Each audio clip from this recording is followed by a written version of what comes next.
Hello दोस्तों, पवन teaching centre में आपका स्वागत है। पेन पेपर हाथ में, आज 10वां के सिलेबस साथ में है, तो बने रहे पवन टीचिंग सेंटर के साथ है।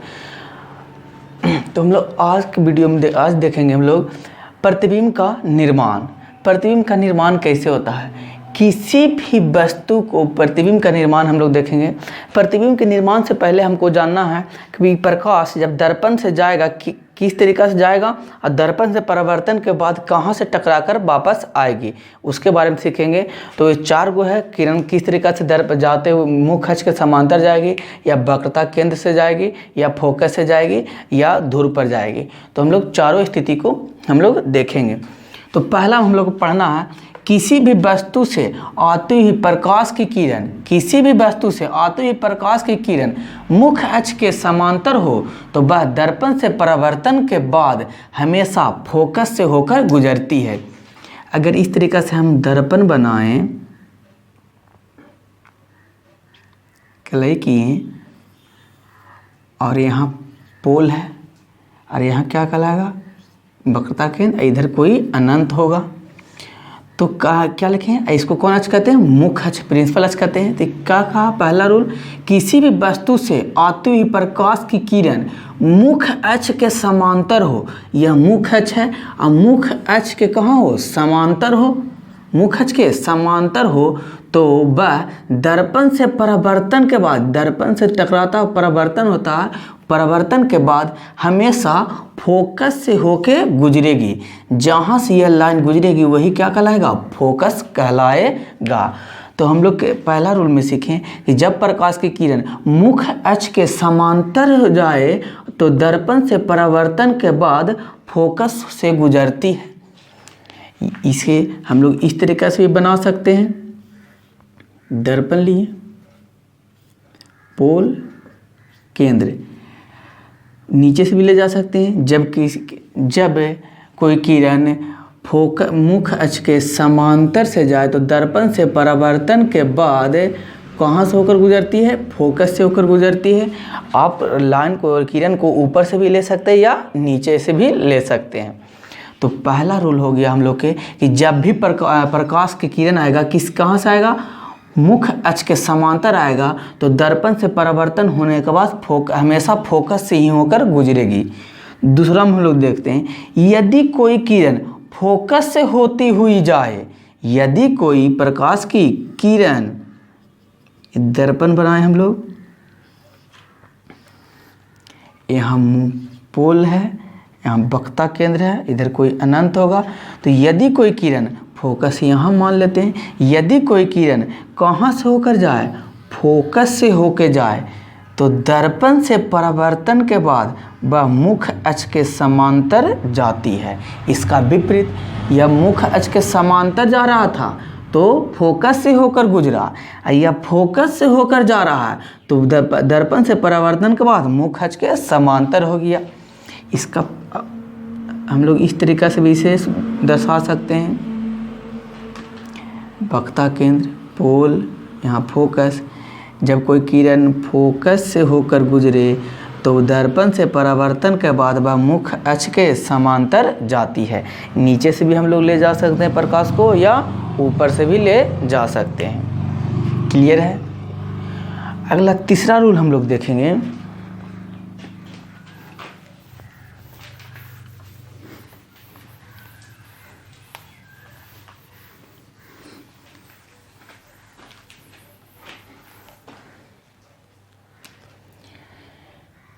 तीसरा रूल देखेंगे, जब कोई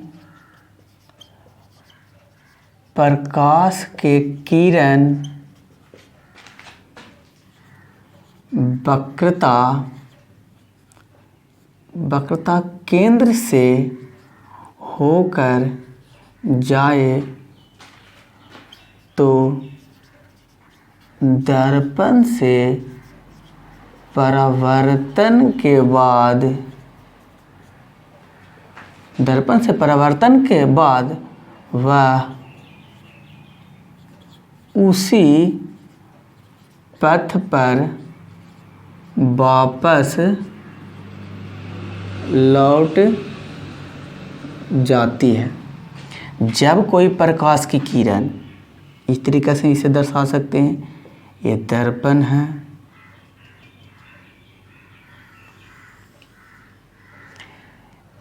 पोल है, वक्रता केंद्र है, वक्रता केंद्र है। यहाँ पर कहीं फोकस होगा, इधर अनंत होगा। जब कोई प्रकाश की किरण कहाँ से होकर गुजरे? वक्रता केंद्र से होकर गुजरे, वक्रता केंद्र से होकर गुजरे। जब कोई प्रकाश की किरण वक्रता केंद्र से होकर गुजरे तो दर्पण से परावर्तन के बाद उसी पथ पर वापस आ जाती है। कहने का मतलब वक्रता केंद्र से गया और वक्रता केंद्र पर ही वापस लौट गया। इसे इस तरीक़ा से भी हम लोग बना सकते हैं। यहाँ पोल, फोकस और केंद्र। जब कोई प्रकाश की किरण वक्रता केंद्र से होकर जाए तो वह दर्पण से परावर्तन के बाद उसी पथ पर वापस लौट जाती है। कहने का मतलब वक्रता केंद्र से जाएगी तो वक्रता केंद्र पर ही वापस लौट जाएगी। तो ये तीसरा हुआ, आप इसे लिख सकते हैं। हम लोग चौथा में चलते हैं। जब कोई प्रकाश की किरण, पहला गया मुख्य अक्ष के समांतर, दूसरा गया फोकस से और तीसरा गया वक्रता केंद्र से, तो चौथा कहाँ जाएगा? ध्रुव से। चौथा हो जाएगा जब कोई प्रकाश की किरण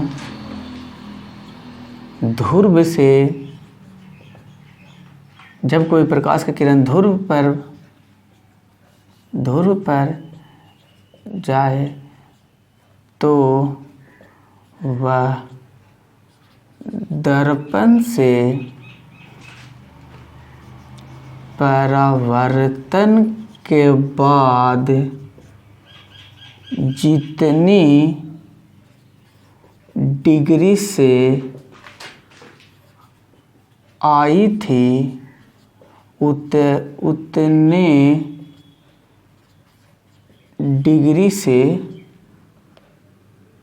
ही डिग्री से जाएगी। या इसे इस तरीक़े से हम लोग कह सकते हैं, जब प्रकाश की किरण ध्रुव पर पड़े तो जितना डिग्री से आती है दर्पण से परावर्तन के बाद उतना ही डिग्री से वापस लौट जाती है। इस तरीक़े से हम इसे बना सकते हैं। कलई किए, ध्रुव है, वक्रता केंद्र है, यहाँ फोकस होगा। प्रकाश की किरण आया, ध्रुव पर गया, ध्रुव से दर्पण मान गया आई डिग्री से, तो दर्पण से परावर्तन के बाद क्या डिग्री से हो जाएगा? आर डिग्री से। तो हम लोग जानते हैं कोण आई बराबर कोण आर होता है। तो कह सकते हैं जब प्रकाश की किरण ध्रुव पर से जाए तो दर्पण से परावर्तन के बाद वह वो जितना डिग्री से जाती है वापस उतना ही डिग्री से लौट जाती है।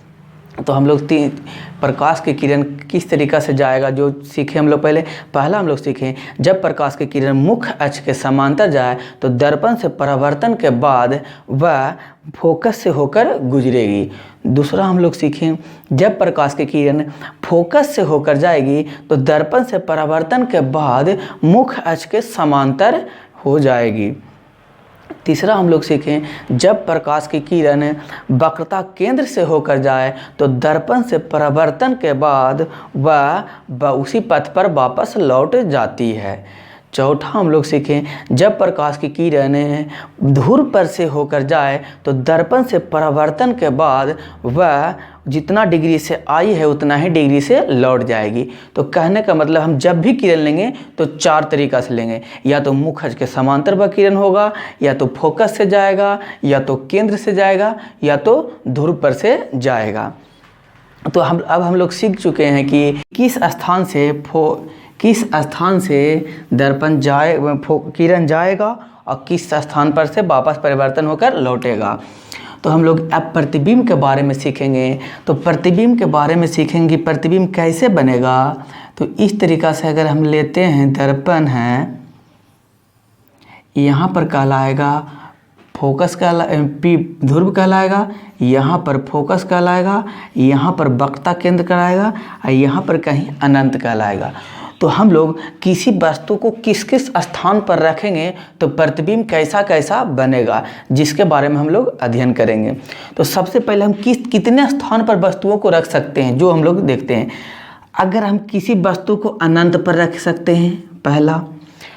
ऐसा भी हो सकता है कि हम किसी वस्तु को अनंत और वक्रता केंद्र के बीच में रख सकते हैं, यानी अनंत और वक्रता केंद्र के बीच में कहीं पर भी हम लोग रख सकते हैं।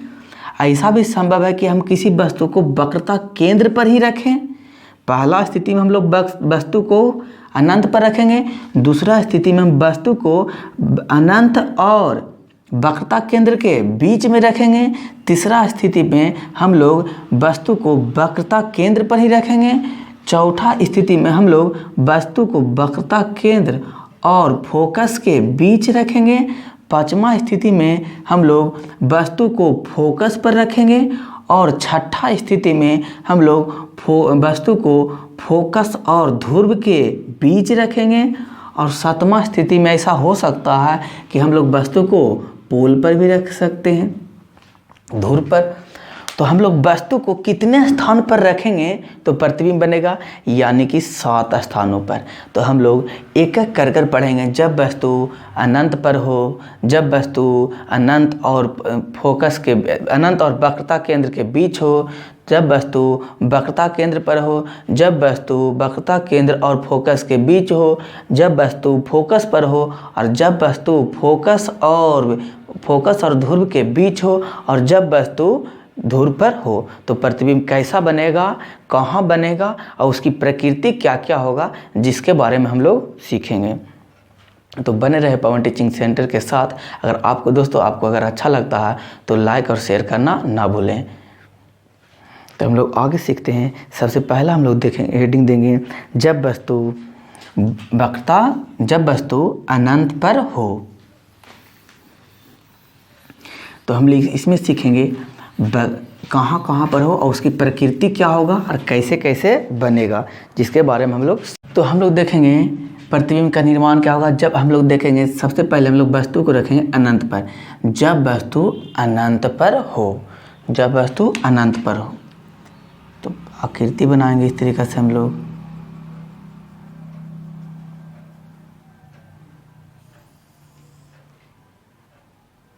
पी, फोकस, वक्रता और अनंत। जब वस्तु कहाँ अनंत पर हो, तो अगर अनंत पर से कोई प्रकाश आएगा तो कहाँ से हम लोग समझेंगे कि सूर्य पर से आ रहा है। तो कोई वस्तु कहाँ अनंत हो, और सूर्य का प्रकाश हम लोग पिछले वीडियो में पढ़ चुके हैं कि सूर्य का प्रकाश जो होता है कैसा होता है, समांतर होता है। तो मानते हैं जब वस्तु समांतर आ रहा हो, अनंत से आ रहा होगा तो इस तरीक़े से आएगा। तो दर्पण से हम लोग जानते हैं जब वस्तु मुख्य अक्ष के समांतर हो तो दर्पण से परावर्तन के बाद वह फोकस से होकर गुजरती है। तो हमेशा हम लोग दो किरण लेंगे। तो यहाँ पर एक किरण और लेते हैं, ये भी किसके समांतर ले लिए, मुख्य अक्ष के समांतर। तो जब हम लोग पहला रूल में पढ़े हैं, जब कोई किरण मुख्य अक्ष के समांतर हो तो दर्पण से परावर्तन के बाद वह मुख्य अक्ष से होकर गुजरती है। तो हम लोग वस्तु को कहाँ रखें, अनंत पर। तो कहाँ पर यह काटा, प्रतिबिंब कहते हैं किसको, जब दो रेखाएं जिस बिंदु पर काटती है उस बिंदु को उस वस्तु का प्रतिबिंब कहते हैं। तो इस बिंदु पर कहाँ पर यह रेखा काट रही है, फोकस पर। तो जब वस्तु अनंत पर रखेंगे तो इसका प्रतिबिंब कहाँ बनेगा, फोकस पर बनेगा। तो हम लोग प्रतिबिंब की प्रकृति समझते हैं। प्रतिबिंब की प्रकृति क्या है, प्रतिबिंब की प्रकृति। सबसे पहला प्रतिबिंब की प्रकृति में हम लोग देखते हैं कि वस्तु कैसा बना, वस्तु कहाँ बना। तो लिखेंगे वस्तु का प्रतिबिंब कहाँ बना, तो फोकस पर। तो जब वस्तु अनंत पर हो तो वस्तु का प्रतिबिंब फोकस पर बनता है। कैसा बना, वस्तु से छोटा, क्या कहेंगे, छोटा प्रतिबिंब। क्या कि छोटा सा हल्का सा कटा तो यहीं पर मुख्य अक्ष पर कटा, तो मुख्य अक्ष पर छोटा सा कटा तो यहाँ पर छोटा बना। तीसरा हम लोग जानेंगे।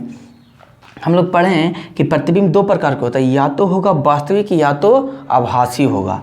हाँ, हम लोग ये भी जानते हैं कि जब प्रतिबिंब दर्पण के आगे बने, बाईं ओर बने, तो वह वास्तविक बनता है। और हम लोग ये भी जानते हैं कि जब प्रतिबिंब वास्तविक बनता है तो उसे हम लोग, जब वास्तविक बनता है तो उसे हम पर्दा पर दिखा सकते हैं। तो प्रतिबिंब कैसा बनेगा? प्रतिबिंब वास्तविक प्रतिबिंब बनता है। तो वास्तविक प्रतिबिंब बनेगा तो हम लोग कह सकते हैं इसे पर्दा पर दिखा सकते हैं। हम लोग तीसरा में रखते हैं कि जब वस्तु वक्रता केंद्र और अनंत के बीच बने। जब वस्तु को हम लोग कहाँ रखेंगे? वक्रता केंद्र और अनंत के बीच। इस तरीक़ा से हम दर्पण ले लिए, ये पोल है, ये फोकस है, वक्रता केंद्र है, इधर कोई अनंत होगा। तो वस्तु को कहाँ रखें? अनंत पर रखें, अनंत और फोकस के बीच में रखें। मानते हैं यहाँ अनंत और फोकस के बीच में होगा, तो अनंत और फोकस के बीच में देखें तो दो किरण हम ले जाएंगे। पहला किरण इस तरीक़ा से हम लोग ले गए हैं, मुख अक्ष के समांतर।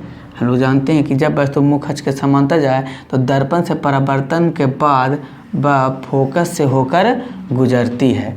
दर्पण से परावर्तन के बाद वह फोकस से होकर गुजरती है। तो हम लोग फिर ले जाते हैं, एक किरण इस तरीक़ा से ले जाते हैं फोकस से। तो हम लोग जानते हैं कि वह जब कोई किरण फोकस से होकर गुजरती है तो दर्पण से परावर्तन के बाद वह मुख अक्ष के समांतर जाती है। तो मुख अक्ष के समांतर गई तो यहाँ पर इसको काटा तो प्रतिबिंब कहाँ बनेगा? यहाँ पर बनेगा। कहाँ बना? वक्रता केंद्र और फोकस के बीच में बनेगा। तो हम लोग क्या लिखेंगे? प्रतिबिंब की प्रकृति। कैसा प्रकृति है? सबसे पहला, जब वस्तु कहाँ हो? अनंत और फोकस के बीच में हो तो प्रतिबिंब कहाँ बनेगा? वक्रता केंद्र और फोकस के बीच बनेगा।